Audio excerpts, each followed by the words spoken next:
knows who we are and what we're to become. So we have to let him wash away that stain, our shame, the things that we've hidden from everybody else because we don't want them to be known. But the more you stuff things, think about when you guys get angry about something. Do you stuff it or do you just explode like right away? What? Depends. Right. But a lot of times, like if you're like me, I kind of stuff. Oops.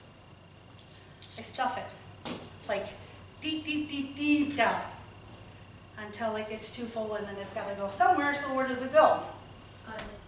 Right? Yeah.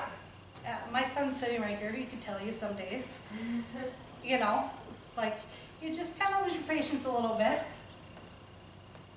But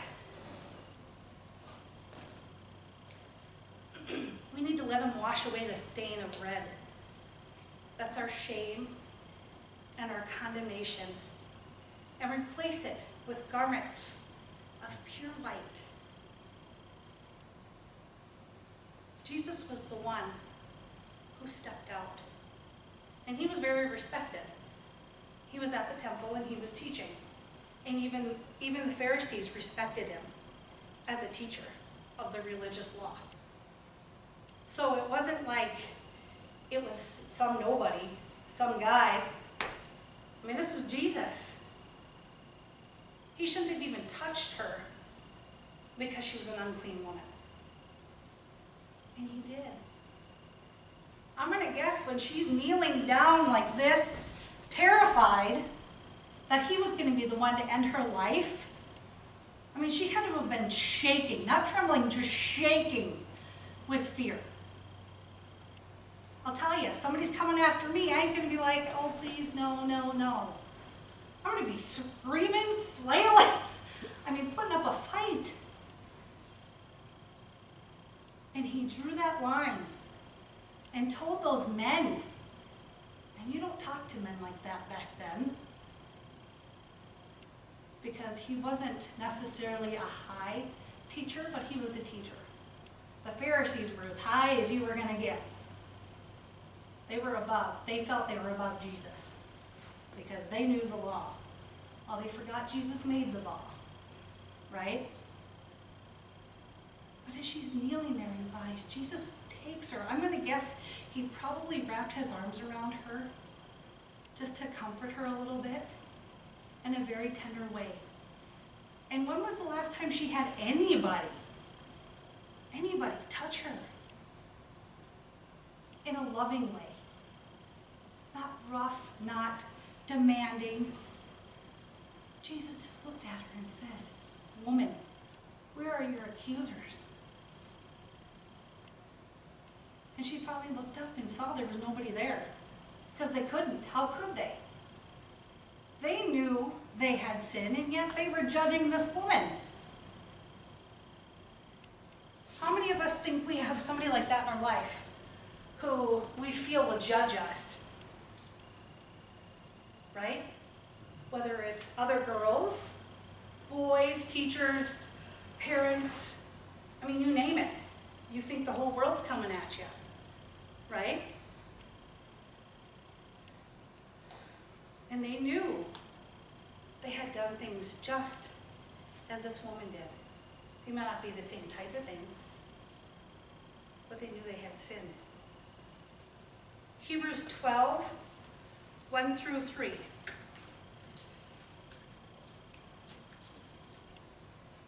Therefore, since we are surrounded by such a huge crowd of witnesses to the life of faith, let us strip off every weight that slows us down, especially the sin that so easily trips us up, and let us run with endurance the race God has set before us. We do this by keeping our eyes on Jesus, the champion, who initiates and perfects our faith. Because of the joy awaiting him, he endured the cross, disregarding its shame. Now he is seated in the place of honor beside God's throne. Think of all the hostility he endured from sinful people. Then you won't be weary and give up. And Jesus went to the cross to die for those sins. He died for the shame. He died for those things that make us feel unworthy, disgusting things that we hide from the rest of the world. The things we hate most about our own lives and are most ashamed about could quite possibly be the key to your healing or helping somebody else. Those of you that were at Tech and I gave my talk, I shared a little bit about some of those things, right? I was date raped twice. I had a son because of one of them. I mean, those are shameful things to live through. I was beaten by a husband. I mean, I went through some tough stuff. I was actually called a Jezebel by a lady in my church because of those things and because I had tattooed. Right? But if I would have allowed that stuff, you guys, to stop me, those stones that were getting thrown at me, I could have easily just laid down and let it take me. I didn't. Do you know how many people I get to talk to now because I've lived through some stuff? Oh, you're a pastor, what do you know? Talk to me for 5 minutes. I know a lot more than you think I do. Right? But I had to get over that, you guys. I had to get over the shame of that, of those things that happened to me. I had to get over it because it was stealing my joy. It was stealing my destiny. You are living proof of God's mercy and love. The thing that you're most ashamed about, those things are done. There's those things that you went through. But guys, you got to remember, you went through them. You're still here. You're still breathing. Right? So don't be afraid of those things. And the Lord has also told me,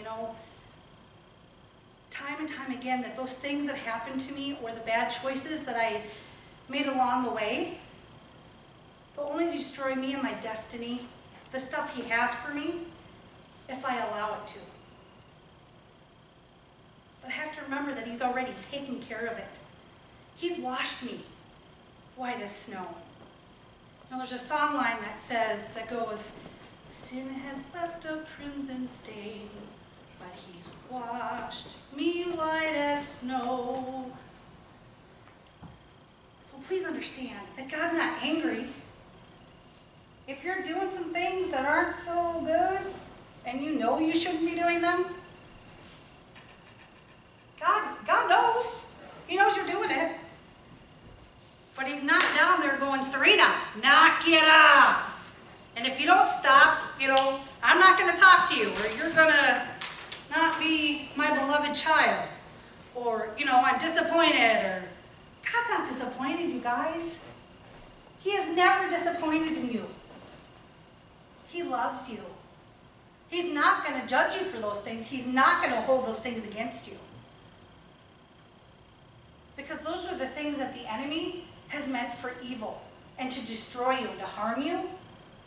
But God's using those things to make something good and wonderful.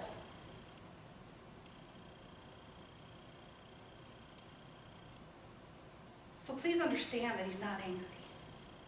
He's not going to disown you for the things that are happening in your life. You come to Him and ask for forgiveness where it's necessary and where it's needed. And you ask Him to wash you and make you clean again. And once you've done that, do not go back to doing the same thing you just asked for forgiveness for. Or make the same dumb mistake you just repented of. Because you kind of know where that's going to lead you, right? Probably not the direction or the place that you want to be at. God loves you. Just like that woman who was standing in the dirt or sitting in the dirt, waiting for her death. Jesus instead loved on her. He forgave her and gave her a new chance at life. The Bible doesn't talk about her again, but I know this wasn't the end of her story. You can bet she told people who he was and what he had just done for her.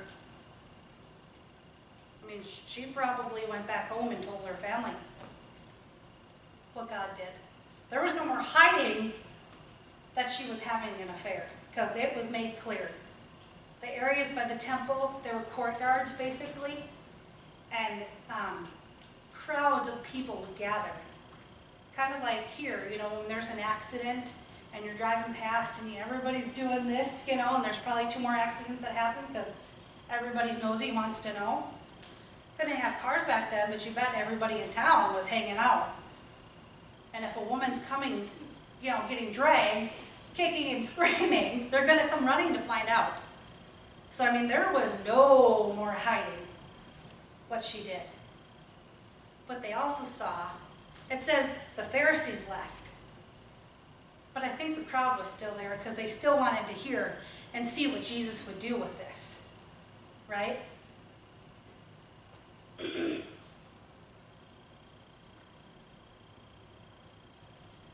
So, are you going to allow the shame to steal your life and your joy?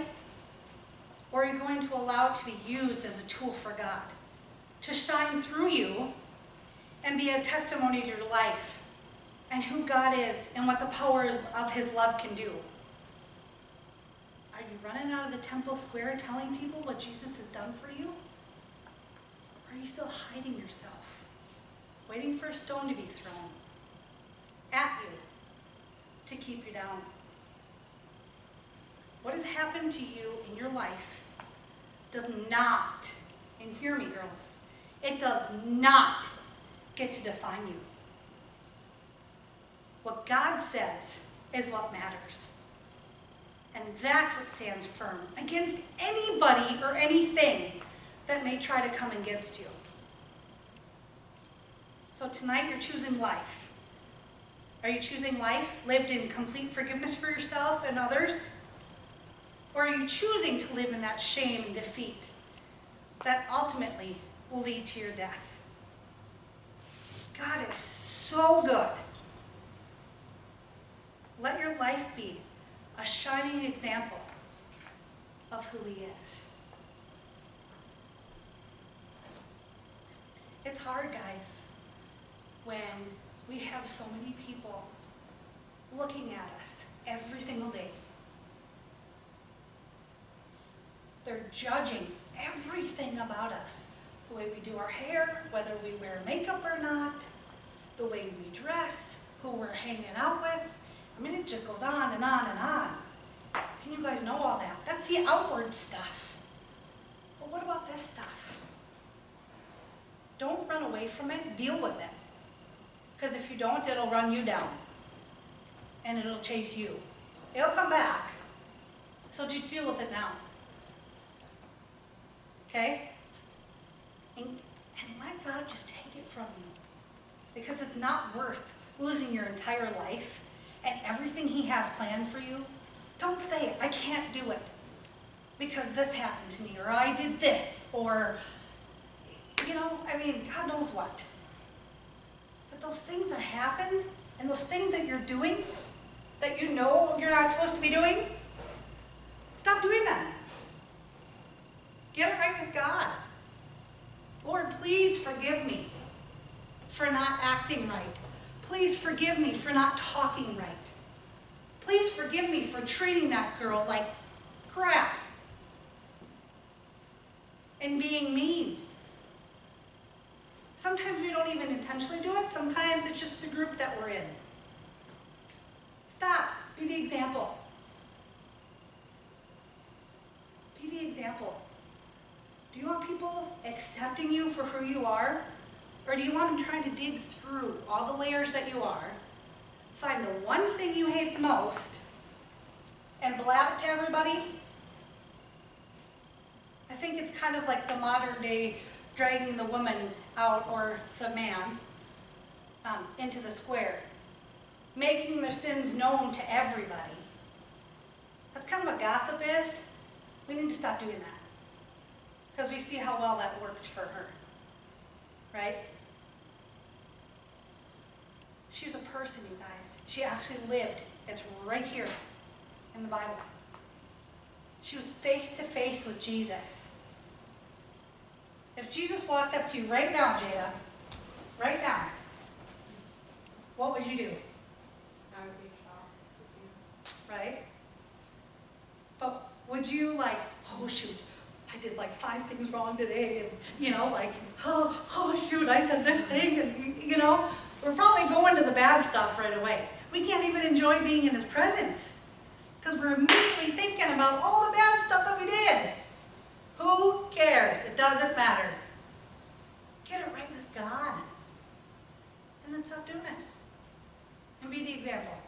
So I guess 3 things to remember. Get it right with God, stop doing it, and be the example. And use those things. Use those things. Use your stories, you guys. Use your stories to teach other people, to talk to other people. Do you know how many people you're going to reach just by them knowing that you went through the same thing, or you're still going through the same thing? But you're going through it. You're getting through it. You're surrounding yourself with people, positive people. Those are the kind of things that we need to be doing. Right? And it's going to be okay. The stuff that you're most embarrassed about right now, the stuff that you hate about yourself, it's okay. God will take it, and God will use it. The enemy might try to get his foot in there, but the Lord will be like, no, she's mine. Back off. Not today. Go. Right? God is good.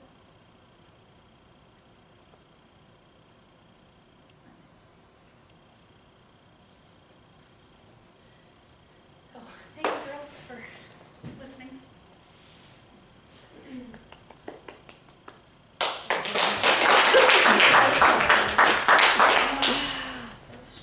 I kind of had to give Jack some prep before I came on. Like, Mom's okay, I'm not getting hurt, nobody's coming after me, I'm just acting.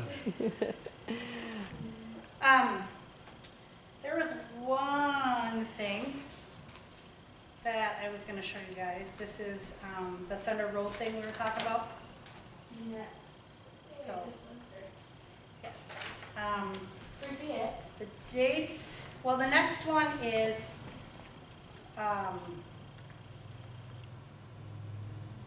August 17th. Oh, that's overnight stuff. Never mind, sorry.